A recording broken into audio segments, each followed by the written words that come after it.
On this episode, we talked to Wes Buckwalter, owner at SeaMonster Studios, a 15-year-old Shopify agency. Wes has a unique perspective on e-commerce in the subscription space as he built the self-proclaimed first coffee subscription platform in 2001. Because of this, Wes leaned into e-commerce and subscriptions, and SeaMonster has worked with hundreds of brands, helping them launch, scale, and continually learn from past experiences. We chat about compliance and why the ever-changing regulations are a good thing for merchants, not a burden. Wes dives into how being a compliant store can bring many benefits, including SEO, better acquisition, and higher retention stats. So let's get started. Wes, thank you for joining us. Thanks for having me. Tell us a little bit about yourself and about SeaMonster. Well, so I'm the owner and creative director at SeaMonster Studios, and so most of the time I'm involved in our projects from start to finish. I deal a little bit with client services, a little bit with design and art direction, a little bit of engineering direction as well. And so as a full service agency, we deal with everything from traditional design in print, product packaging, branding, brand strategy, and things of that nature. And then, as of late, by demand mostly, we deal with a lot of digital as well. So everything from websites to web applications. We specialize specifically in Shopify and Shopify Plus e-commerce sites, subscription programs, and really trying to deal with what we would call like the full stack solution. So an end-to-end solution provider for understanding the entire ecosystem of an e-commerce platform, helping merchants not only understand sort of how to build their website or how to design their website, but what are the other tools that may contribute to data analysis or subscription programs or shipping programs and things of that nature that sort of help the merchant understand like all of the moving parts that exist within an e-commerce system, so they can sort of develop their solutions around it, I suppose. Awesome. Love all the detail. Really appreciate it. One of the things we're going to hop into today, which you didn't explicitly mention, but you kind of hinted at, which is this kind of idea of a lot of different systems coming together within an e-commerce platform. We're going to hop into compliance, which is the sexiest and the most fun thing to talk through, which I'm sure everyone's pumped about to listen to. Before that, though, I know that there's a long history for you in e-commerce. You've been around since 2001, I believe, in the e-commerce field. So give us a little background on your history and what you've built up to now. Well, I started working for somebody else back in the good old days, and so did not start SeaMonster at that point, but worked for another large coffee company, and happened to be one of the first coffee companies, I think, in the United States that came up with both an e-commerce solution, and then by happenstance decided, wouldn't it be great if people could subscribe to a coffee? And really had no sort of example of something like that happening in the past, or another website to sort of reverse engineer and steal from, or otherwise, and so essentially rolled our own solution. And so as a small team, we were fortunate enough in the Puget Sound area to work around a bunch of really great engineering companies and development agencies, and sort of tapped my contacts to say, how could we build something like this that I don't think exists yet for sort of traditional retail commerce users. And so with a lot of trial and error and a bunch of hacked together systems and credit card platforms that don't exist anymore, sort of cobbled together this subscription coffee platform that I think was the first to the table, at least in the United States. But, many may have done it before us and I just didn't realize it. But started hot and heavy on a single corporate website that grew from zero to a pretty lucrative website over the tenure that I was there. And then at some point in my life, I decided, now's the chance to try to do this myself as a company. Formed SeaMonster Studios way back in 2007 and have been at it ever since. I love it. We'll give you credit for first e-commerce coffee company. I'd like to take credit for it. I'm not confident that I can, but right. I'll take it. We're not going under penalty of law, but as far as hearsay, I'm happy to give you credit for that. That sounds great. Right on. It's so funny that coffee companies seem to be one of the most repeatable businesses as far as subscription goes in 2022, at least. Everyone drinks coffee so consistently. I've had 3 cups of coffee today, I regret to admit, but everyone needs their coffee so frequently that it kind of just is a no-brainer to get them on subscription. But I got to imagine way back in the day, it's a lot harder to kind of visualize, we need a login platform. We need to, be able to skip and swap and adjust and all these kind of things. How was that process of kind of identifying what the tough pieces were to build, or was the whole thing just difficult? It was a lot of fly by the seat of our pants. And so, we had a credential system already, so people could log in just to view sort of read-only order history. Had no concept of managing a subscription at the time. It was like unsubscribe if you need to and start a new one if you need to.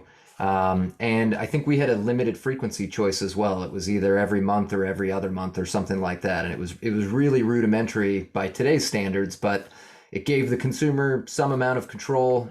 They could stop and start as they needed. And I think we chose monthly because we sort of figured, well, nobody's going to have too much coffee at that point. If they need to order more, they can start 2 subscriptions and stagger them. We had no way to alter the timeline or any of those things. And so it was really basic. And even as administrators, we couldn't alter them for the consumer either because we couldn't manipulate their payment system. And so it was once you set it, it was on until you stopped it. And then once you had to reset it, you had to come back and reset it yourself. So by today's standards, it was a horrible user experience, but in the good old days, it was a fantastic experience. You got coffee without having to think about it. And, by the time I ended my run with it, it was like 50% of the revenue stream for the company I was working for. Wow. And so it was a huge advantage in a world where, this company we were working for was competing with Starbucks and much bigger companies. And so, and at that point, Starbucks did not have an e-commerce presence at all. And so it was kind of nice to sort of beat the big guys, even though they're a little bit of our hometown heroes as well. It was cool to be tech forward. I was fortunate enough to have a boss who allowed me to sort of do those things, even though they were experimental and weird. And he kept telling me, this internet thing may catch on someday. We'll see if it goes well.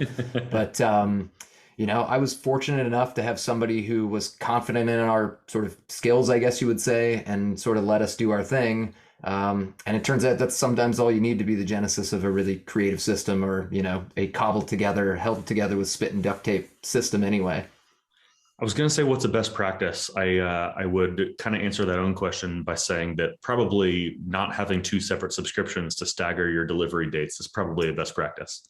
For sure. Yeah. I mean, I think these days, letting the consumer control stuff to their own will, I think is the essential, right? I mean, we've got an insane amount of opportunity to measure data and understand who our subscribers are, ask them what they want, give them flexibility in their plans and their controls. I mean, I think the way that we typically talk about subscriptions as an agency today is that the consumer should have ultimate decision-making power over everything they do, whether it's the product they're receiving or the timeline they get it in. If we can let them order something every 23 days, if that's what they really want, that may be the perfect amount of whatever the something is that they need. And so, you want to make sure that you don't overburden them with product so they walk away as a result of having too much, that they can stop and start when they please, that they can go on vacation and not worry about a bag of coffee sitting on their front porch for 3 weeks or whatever. And I think it also means that you spend less time dealing with customer service and complaints or alterations internally. If you give the consumer control, they can do whatever they want. And you spend a little bit of less person power attacking problems that can be fixed by letting the consumer be happier with the process anyway. I think that 23-day thing that you brought up, which I'm sure was just a random number pulled out, but I think that's a really cool example of where subscriptions are going in the future, is this idea of like perfect delivery dates. I said, I've had 3 cups of coffee today. How does, coffee company X know that their coffee drinkers have 1 cup a day versus 2 every other day versus one day it's 5 and the next day it's 0? And occasionally that, that frequency ends up being 23 days. And I think that's going to be a really interesting space to watch, I think. Well, and I think the thing not to forget that oftentimes we end up sort of bringing up in conversation is, why not just ask? I think a lot of companies sort of think they know best. Well, I can measure that every couple of weeks you're going to need this much coffee based on this average, but everybody's a little bit unique. And whether it's coffee or cheese or face cream or any other consumable product or even non-consumable products, they run out at some point, and everybody uses them a little bit uniquely. There's a lot of commonality, but we now have opportunities to help people cater to their desires. And, I think that leads to an ultimate amount of success and really customer happiness as well. I think loyalty is a big deal. Everybody assumes when we subscribe somebody to our product, they're going to be around forever. But the more flexible subscription plan or the slightly cooler or easier to use product tends to take over. And if we can find ways to give the consumer exactly what they want when they want it, the rate of attrition reduces rapidly. That's a very good point. So let's flip the script a little bit. We talked a little bit about best practices in your 20+ year journey. What's something you've seen that's kind of a consistent problem that somebody has, since 2001 all the way up through 2022, something that people are constantly seeing as an issue? I think fulfillment tends to be an issue across the board, whether it's the beginning of the supply chain or the end of the supply chain. I mean, I think what we've seen with the pandemic in play is either product not getting to where it needs to be produced or turned into its final state, or the product leaving its warehouse or facility or production facility of some sort and not getting to the consumer in the timeline that they would expect. And so when you're thinking about like food, especially specialty food or consumables, you have a limited timeline of freshness that is required to get something where it needs to be on time. Other cases, it's just a matter of gratification. You know, Amazon has taught all of us that shipping should take less than 2 days. And so as a result, we've got a conditioned society that assumes shipping should be free and that it should be here, you know, 15 minutes after I order it or whatever. And where I'm at in Seattle, for example, I've often gotten products the same day I order them, which makes me pretty jaded when I'm 2 days into waiting for a shipment and saying, like, why is this thing not here? I can't believe I have to wait this long, when just 5 years ago I would have waited, you know, 3 weeks for something to arrive and not had a problem with it. It's a really interesting point. Depends where fulfillment centers are around the country. If you live near them, you're better off. And if not, it takes you a couple days. Well, and I think some of that comes down to be able to just communicate with your customers effectively. You know, if you have a good marketing channel or the right amount of communications that touches all the right points of something's being packed, something's being shipped, it's on its way, the mailman has experienced a delay or something like that. You know, I think as long as the seller, the merchant, is communicating that to a consumer, there's a lot more forgiveness in that concept somewhere along the way. And I think an amplified amount of customer service as a result as well. So you talk communication, you talk customer service. I think the next logical step here is to hop into compliance, which I know we were going to spend a little bit of time on. For sure. Compliance is something that SeaMonster does really, really well. It's something you guys are really high on. It's kind of a core to who you guys are as a company. Define for me first what compliance is. It's not just following a specific law, and then we'll talk in a few details about it. Well, compliance has been, I guess I would say, a bit of a gray area, even though there is a standard for it. I think along the way, it's been evolving rapidly as well. But it really comes down to making things more equitable for everybody on the web. And so when we think about Americans as a demographic, something like 1 in 4 of us has some form of a disability, whether that's a speech impairment or vision impairment, auditory impairments, physical impairments, whatever it might be. And everybody uses and interacts with the internet in a different way. And so maybe you can't see, or you have a certain amount of vision impairment, and so you have difficulty seeing certain things. And so compliance, I guess, allows a person with some form of a disability to experience the internet in an equitable way, or in the same way that somebody who has no impairments would as well. And so there's a standard called WCAG compliance, which stands for Web Content Accessibility Guidelines. And it's a bit of a moving target in the sense that it keeps evolving, much like home building codes would. But they keep getting better is really what it is. They discover new mechanisms or hardware that allow users to use the internet in a different way. And so building your website or your digital solution in such a way that you'll allow everybody in your audience to experience it rather than just fully able-bodied people to experience it is what the guideline's all about. What is an example or two of something in this WCAG compliance law that you can point to that would say, hey, you should be doing this because of, this is the alternative? Yeah, I mean, I think the really easy ones are super easy to pick out and super easy for anyone to deal with themselves. So something as simple as alt tags that are assigned to images. And alt text stands for alternative text. And typically in the past, it's been referred to as an SEO move. You assign a logical, human readable amount of text to an image. So for example, the picture of the hand holding the coffee cherry that's behind me, alt text would be something like hand holding a coffee cherry. And it describes what the image is. And if you can imagine a blind person traversing a website with a screen reader, and the screen reader just keeps saying picture, picture, picture, picture, it's a really negative experience for that person who may be staring at a product photo that isn't being related to them as a product photo. And so as a result, you lose the impact of your website and all of this great content that you've created without telling people what that content is. And at the same time, robots like screen readers for search engines will also consume that and amplify the sort of findability or the searchability of that image within their engines as well. And so that's a really easy one to pick off the list. Another one that we run across really commonly is stuff like color contrast ratios.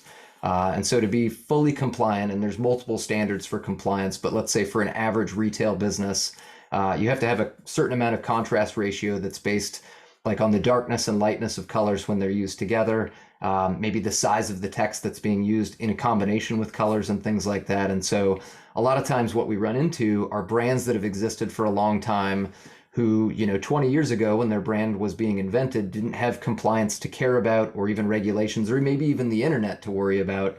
And so they have things like primary brand colors that don't work well together when we're talking about folks with vision impairments, for example. And so what we run into is something like a button that's, say, like light blue with darker blue text on it, and they don't meet a ratio of contrast between those two colors to allow somebody with a vision impairment to be able to differentiate those two colors from each other. And so a lot of times we investigate sort of these low-hanging fruit items right out of the gate, which, once you've gained a little bit of understanding and expertise, you can kind of pick out just by looking at it. I mean, there's a bit of a science to it, but a lot of it's a like you'll know it when you see it scenario. And then a lot more of it comes down to the complexity within the code, making sure that it's written correctly and semantically consumable by even more intelligent systems like screen readers or braille readers, or even something as simple as like closed captioning, which we're used to on seeing in TV. With all these influencer videos and product videos and things like that coming into play these days, a lot of folks don't realize you have to have closed captioning in your videos for them to be compliant. And so you're otherwise basically putting a video into your site that, say, somebody with a hearing impairment could never understand because there's nothing that tells them what's going on. And so things like that are relatively simple moves that help with compliance. And then, as you grow up as a company, there's much more complex things that you might want to engage with a developer to sort of look under the hood and find out if there's other deeper problems. I love those examples, and I'm so glad you brought up closed captioning and also like button colors. I think are two that popped out to me. When people hear compliance, sometimes they think, oh, this is boring. I don't have to worry about compliance, any of that kind of stuff. But things like color blindness is a real disability, and it's a real something that people actually struggle with. I have family and friends all over the place. Some funny story real quick. What a friend of mine was buying a ticket at a movie theater, and you flip the screen around and it says, pick whatever seat you want. And one of the colors for the chairs that are free is like a dark blue, and the color for the chairs that are taken is a light blue. But this person's looking at the screen, and the color blindness just blends them all together, and you have no clue what seat is open and what seat's closed. That's something that most people would just say is best practice, but that's a compliance issue. That's something that you really need to watch out for to make sure that people can actually track these things. So like those are both really good examples. Well, and it plays into usability as well, right? You want as many users as you can have to use your website, and I think the thing that sort of impacted me the most was a conversation we had with somebody that was an expert a long time before we decided to become experts. Was like, if you can imagine going to a brick and mortar store, and let's say your legs don't work and you are in a wheelchair, and they don't have ramps and they don't have doors wide enough for your wheelchair to fit into, but there's a greeter at the front door that says, well, the store for people in wheelchairs is actually in the back parking lot, has a limited number of products that you can sort of view and understand. But if you just roll yourself back there, you can shop there, everybody else can come into the store, and then it starts raining. And so, you're basically this person who's been told, like, you don't really matter to us, but we had to do something for you. And so just, work your way around the corner and, off you go. And I thought about that in a real life scenario, like how horrible it would feel to both say that to somebody and be that somebody who it was said to. And that's the thing that sort of hammered home that, like, we need to address this problem as an agency. And I think one of the things I've found is that there's nobody out there, whether you're going to college or you're taking a trade school sort of route for learning it, development and engineering or design, telling people this is becoming law and you should think about users from a usability perspective that aren't just yourself. You're not just an able-bodied, fully abled person to, consume the internet. There's a million ways to consume it. And, it used to be the same thing when we were talking about responsive websites. Well, only so many of our users use phones, and so we don't need to make a responsive website because that's, there's only 10% of our audience. Well, in my region now, it's like 80% of our audience. And so, and that was only a few years ago, if you remember, only one to two to maybe 3 years ago. Not that long ago. Friendly. Yeah. And so, you look at it like, are we going to make moves that eliminate a chunk of our audience? And like, if my statistic is accurate, are we going to eliminate 25% of our audience right out of the gate by doing the wrong thing? And that's irrelevant of the laws and regulations that are coming into play as well. I mean, at some point, we're not going to have a choice but to be compliant. And so, as a result of that, it's sort of, we can do the right thing because we can. It only takes a little bit of extra knowledge to do it. But if we just want to think about it from a purely selfish perspective, there's a 25% chunk of our audience that we're skipping out on, and all that revenue and all of those people that we could interact with as designers and developers or as merchants, that is ultimately very important to keep in our audience. I mean, everybody's money spends the same way. And there's no reason to limit somebody from becoming your customer in a discriminatory way, whether it's on accident or on purpose or otherwise. One of my favorite conversations to have as a merchant's why. Why are you selling this product? Why does this matter to you? Something like that. How does compliance fold into a merchant's why? There's so many people who talk about, we only deal with organic products, or we only sell, fair trade products, things like that. Is this just another level of we care about all people? We really want to make sure that everybody has accessibility to these things. I think so. I mean, when you get down to the, purely business-minded, money-making person, I mean, it kind of steps back to that chunk of the audience that we're leaving behind, right? It's a revenue-generating mechanism. I think kind of just more people exactly. And so, but most people that we encounter that care about compliance out of the gate are there because it's about equity and fairness, and it's about doing the right thing because they need to, or they have to, or they want to.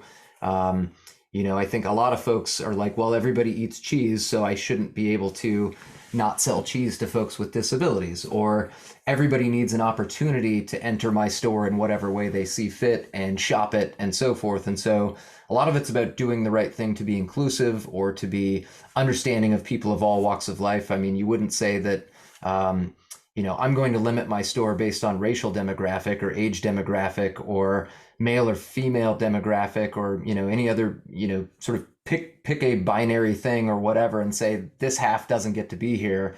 Nobody would do that. And so now we're trying to blur that line that's been drawn around able-bodied and disabled people, is saying that there is no line. It's everybody is in the audience, and we need to erase that line as well if we're going to have a conversation about inclusivity and equity and things like that when it comes to e-commerce or when it comes to websites in general.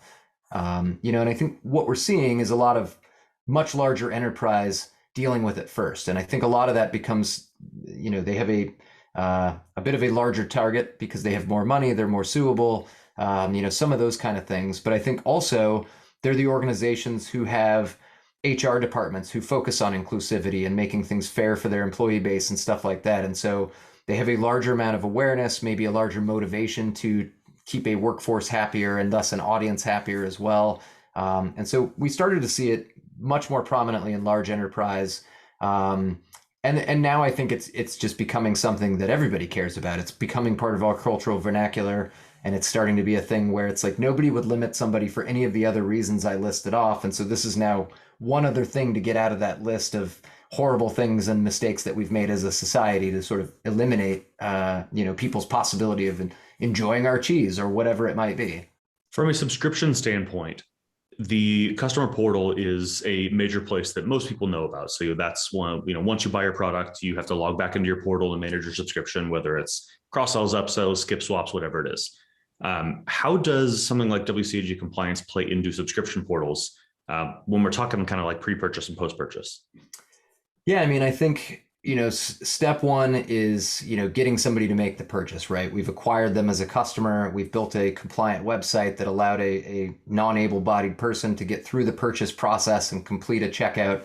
And then, typically in a subscription process, the next step is receiving a invite to a portal or a text message that gets you into the portal or something that allows that person to interact with their subscription from sort of post-purchase until the next recurrence of the subscription, for example. And so if that consumer, say, gets an email that can't be read for color contrast reasons or because it's not using semantic text or something, they never get to interact with the portal as a result. And so, I think it sort of plays into sort of step one, getting them into the portal, making sure they can sign in, access their account, see all the things and so forth. And whether see means their screen reader reads it to them or their Braille interpreter interprets it for them, or they can visually, accomplish whatever they need to, then it's a matter of getting them around the screen. So can we allow the user to alter their credit card or select a new product or swap a variant or, product type within their subscription to switch out to a new flavor or something. And then likewise, just understand that they've taken all the steps as quickly as possible to logically traverse through a portal and then alter what they need. And a lot of that comes down to, let's say, making sure that the portal is accessible with keyboard controls, or can be read to a user by a screen reader who may be using another assistive tool to click on things or whatever, and that it responds appropriately to all of those tools, not just a mouse interaction or a touchpad or whatever the device might be that's being used. They're all great points. You brought up acquisition, which is where I wanted to go next anyway. Is this something that you have seen measurably change acquisition for certain brands who actually lean into this? Or is this something that, we're kind of just talking it's a good idea to do and it's something you should cover your bases for? Yeah, I mean, I think in the beginning it started out with a bit of brands showing up saying, hey, we got this form letter from an attorney that tells us that we've done the wrong thing. And so, we need to do this because we're in trouble or whatever. We're being sued, or we're being forced to do this. Right. And I think there was hesitancy in the concept of forcing the hand as well. I think it was, what if we just fight this? And it's like, well, are you really going to be the company that fights for the right to be discriminatory to somebody who has disabilities? Like, absolutely not. And you'd be out of your mind to do that. At least as a business anyway. I mean, whatever your opinions are, you're here to make money. You're here to make customers happy. That's your actual job as a business. And so you would be insane to do that. But I think what we started to see, though, was businesses who decided, I want to be more compliant just because I've heard of somebody being sued, or because I've seen the legends, or, I've heard about these terrible things that can happen if you're not. And so are we or aren't we compliant? We don't really know, can we assess it or not? And so, taking simple steps to assess, correct issues and so forth does a couple of things. I mean, one of the nicest benefits of being WCAG compliant is you sort of increase your SEO with it. You have semantically written code that's more traversable by robots, whether that's an assistive technology or a search engine of some sort. And so what you start to see is sites that maintain WCAG compliance show up in search more often. And as a result, they acquire more customers, or they attract more people through search and through, sort of non-organic type means. And then, hopefully as a result, some of those customers are able to use their assistive technology to get through, and the able-bodied customers who don't rely on assistive technology maybe found them as a result more likely than they didn't. And so we do see, a pretty good uptick in not only, search result usage or search acquisition, but what we can also assume, because we're not necessarily asking our audience, are you able or disable-bodied person, that some amount of conversion increase is attributed to people who otherwise couldn't previously use the website being able to use it more effectively as well. As an agency, we haven't necessarily chosen to measure the demographic of people with ability or lack thereof using a website, and so I don't really have a great measure of anything but an assumption that I can make about that. But seeing an uptick in conversion would seem that leaning in on WCAG compliance has definitely not hurt things. But in most cases, we do see either an increase in initial traffic, and in some cases an increase in conversion as well. The relation to SEO is a super, super cool point that I had not really thought about. You brought up SEO earlier, and I was going to try to dig into that a little bit, but it's tough to measure, but you're spot on. If you are building these things out the right way, and I think image text is a great example to point to, better crawling for search engines, listing on the front page, easier access for all new customers, higher acquisition percentage. So it certainly makes sense as you keep going and you keep digging into, why acquisition costs are rising. This is a good solution to that. Well, and I think, at the end of the day, it's a lot cheaper to build an equitable site that allows 100% of the audience to access it, traverse your products, sort of use the site to its maximum ability. And at the same time, you spend, let's say, that same chunk of money on SEO or whatever, but you don't create a compliant site. You're actually kind of doing a little bit of both all at once. I mean, I think there's a lot more magic to search engine optimization than simply having alt tags and a semantically built site. But I think you're tackling a lot of the things that an SEO agency would also be tackling right out of the gate when they're sort of first surveying a site, maybe making small fixes that are easy, low-hanging fruits to tackle as well. I think you get a lot more bang for your buck than I think most people believe, right? I think it's like you said at the beginning, kind of an unglamorous thing, right? It's a compliance move. I'm trying to stick to building codes or whatever. I'm sort of, not changing anything that makes my site more awesome to look at or whatever, but it makes it more awesome to use. And I think that's the thing that a lot of people don't necessarily gain sight on until they understand from someone else's shoes how they might use the internet. It's that, your site is ultimately more awesome to use for somebody who otherwise couldn't have used it without maintaining some level of compliance along the way. I think you're spot on. And so, final question before we hop into our closing questions here. In the same way that this will help accessibility, does this help retention as well? And I think community is another one that plays into this. Once you start talking about everyone's accessible and you start talking about, why we do this, and it's not just a money grab, all of those things kind of play into retention, even though it may be similar to your SEO argument where you can't quite really measure that. Well, I think it must, I don't necessarily have great proof again, because we're not measuring an able versus disabled bodied demographic, but I would assume that, if we think about just our disabled audience, and it doesn't matter what their disability is, if they have a better time using your site than any other site that might be within your product line or, your competition, let's say it's you and one other person, your site's fully compliant, theirs is not, disabled folks will have a much better chance of becoming your customer, staying your customer, using your site, and it's not about lack of choice in that equation either. It's about who's done the best and the right things, and somebody who hasn't loses pace on the competition. And so in a lot of ways, it's keeping up with the Joneses to some degree or another, but it's more about being out ahead. I think, if you think about this chunk of your audience, if it is truly 25% and it's just you and another competition and you're the only one that's compliant, well, that audience is all yours. And I think as an easy move to retain somebody is make them feel welcome, to make them understand that you've taken moves as a business to care about them being able to have the same experience that any other person would. And that's got to be a valid reason to maintain a larger retention of the sort of customer base, I would say. Awesome. Really, really appreciate your context there. Let's hop into a couple closing questions for you. I have a feeling I know what these may be about, but what advice would you give to a subscription brand just launching? Well, I would be remiss as an agency not to say engage with an agency. I think there's a lot of things that folks can do themselves. I think there's a lot of really smart startup businesses, and whether it's somebody who's tech savvy or not, platforms like Shopify and Recharge make it really easy to sort of help yourself and get started. And I think that's great. One of the things, though, that I think let's say the beginning user or the early startup type business forgets is that an agency like ours that has hundreds of years of cumulative experience smashed together might know a bunch of things that you don't know, and might help you take some shortcuts.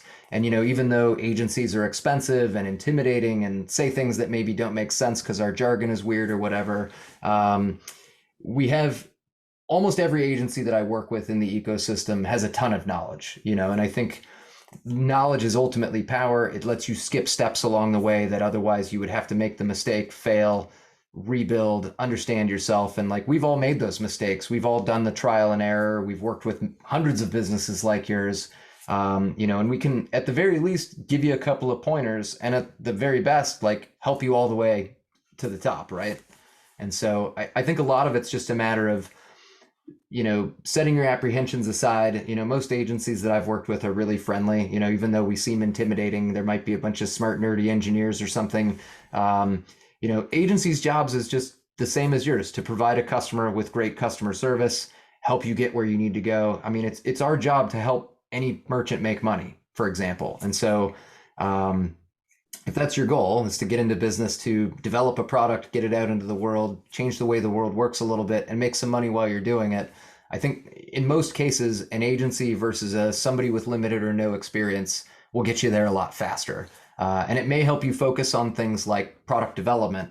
As a single CEO type company, what's your time worth, and where would you like to spend your efforts, as an example? And so would you like to be developing new products and coming up with fantastic say concept or marketing, or do you want to be pushing buttons on your website, maybe figuring out a platform or otherwise? And so, sometimes it's a matter of just simple division of labor. Do we provide you with opportunity to spend your time in a better place? Those are all great arguments. I'm a big agency fan as well. I love this idea of what's your time worth. The trying and failing is definitely a great way to learn lessons. But also, a lot of people have tried the same things and failed before you, and you may just need to hop on an agency and learn those lessons from someone who's telling you what works and what doesn't. Let's flip the script and let's go the other way. Let's say a brand already is established. Let's say they're at this 10, 20,000 subscriber mark. What's something that they can do to get to the next level, get to the higher level?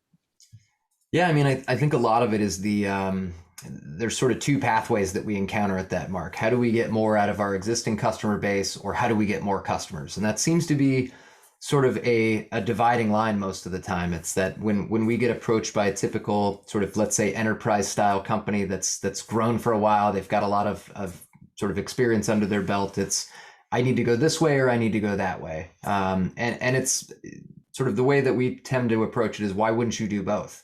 And so if we think about your existing audience, are we giving them all that they need? And is there any more that they can do for us? And so what is it that would entice them to do that?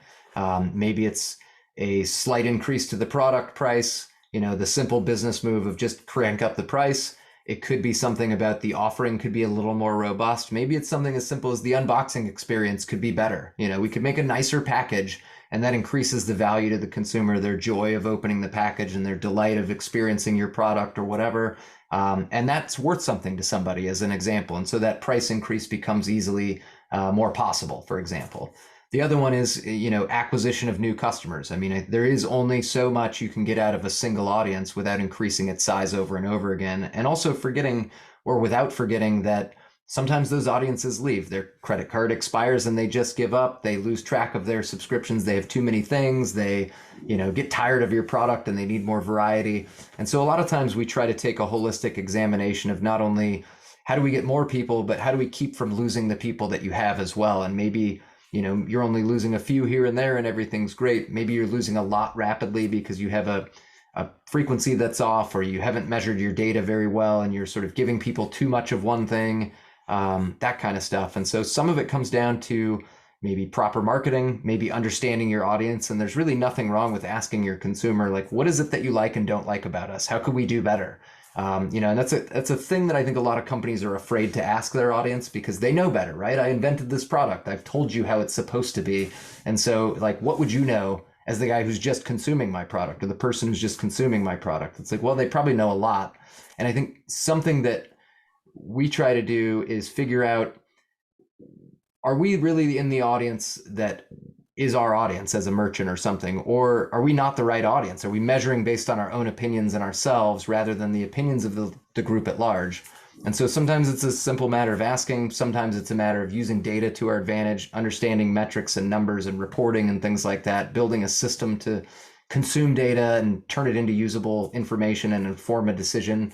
I mean, we're really big on making data-driven choices. If we can say with absolute fairness that this choice is being made based on behavior that consumers have given us as an example, then we can make an intelligent choice. If we have to go with a gut feeling, maybe we have to ask a consumer, how would you do this? Or what would make you happy? What would make you happier if they're perfectly happy?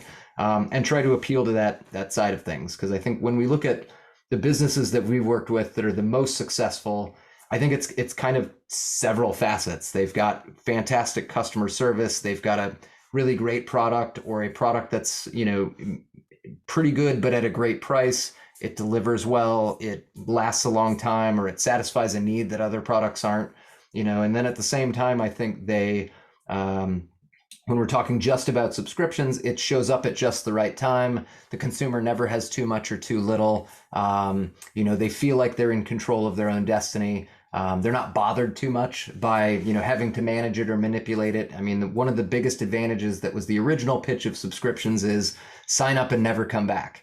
And now it's more like sign up and come back when you feel like controlling it, and sort of giving people the opportunity to manipulate when they want and forget about it when they need to, could be something to focus on as well. I think, are we creating an ease of use that's, facilitating the consumption of our products or our services or otherwise, or are we causing the consumer to spend too much time dealing with it and then they get frustrated and walk away, or as a result, maybe never come back once they've, decided to come back somewhere along the way or something like that?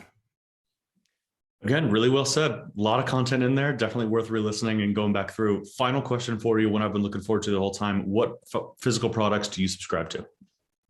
Oh man, so many. I mean, like most of America, I'm an Amazon Prime member and I use a lot of subscribe and save. So groceries, I think, are pretty common for me. I think when we think about, um, let's call it my luxury goods or my specialty goods, I'm a Dr. Squatch subscriber. So, soap and shampoo and things like that. I really enjoy that. I think one of the things that I find myself doing is convenience products. So use an electric toothbrush. So I get a new head for the toothbrush every 3 months, or, soap, shampoo, body lotion, all the things that, somebody might use in their daily routine, those kind of things that run out. Dog food, of course, for my pets. Those kind of things. I think for me, it's a lot about convenience. I'm not so big on, like what most people would call luxury goods when you think about subscriptions, the really fancy, food products and stuff like that. A lot of times I'm a picky guy that wants to stare at the store and like pick it out for myself, that kind of stuff. But, and as a software company or as an engineering company, we subscribe to a ton of software as well. I mean, people often forget that, your email is a subscription, or your, desktop code editing software is a subscription, and things like that. And so I would say we subscribe to an insurmountable amount of software as a service platforms that we use every day and that I couldn't live without. And, I enjoy the idea as an agency owner that I pay just a little bit every month for software, as opposed to like every year renewing my annual $3,000 ticket item for 12 developers or something. Yeah. I love subscriptions for that reason, and I think I use them probably more than an average person. But at the same time, I bet if everybody sort of assessed what am I actually subscribed to, you'd realize all of a sudden, like, well, between my Netflix and my Hulu and my, Amazon Prime and all of my other things, like I subscribe to like 400 things.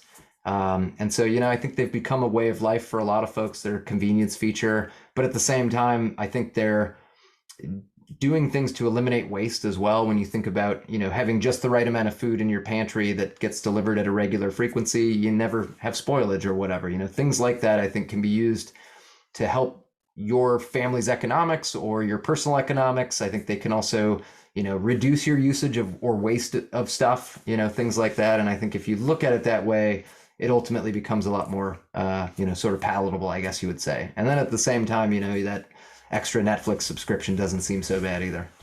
Exactly. Perfect way to end cap with all the subscriptions everyone subscribes to. Right. Wes, appreciate your time. Thank you so much for your insight. Have a great one. Absolutely. Thanks for having me. We want to thank Wes once again for joining us. If you're interested in SeaMonster, you can head over to SeaMonsterStudios.com.